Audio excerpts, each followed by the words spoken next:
राज्य सरकारकडून NA tax रद्द केल्याची घोषणा करण्यात आली आहे। याबाबत महसूल मंत्री चंद्रशेखर बावनकुळे यांनी माहिती दिली।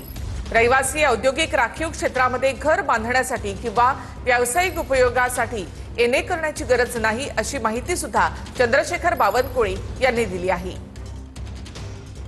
राज्याच्या रहिवासी भागात राहणाऱ्या घरांना औद्योगिक डेव्हलपमेंट करणाऱ्या इंडस्ट्री करता आणि वाणिज्य व्यापार करणाऱ्या व्यावसायिकाकरता जो झोन राखीव आहे त्या झोनमधील घरं बांधायची असतील, व्यावसायिक उपयोग करायचा असेल किंवा इंडस्ट्रियल उपयोग करायचा असेल तर त्या झोनमध्ये कुठलाही एनए लागणार नाही, त्याचा एनए करण्याची गरज नाही।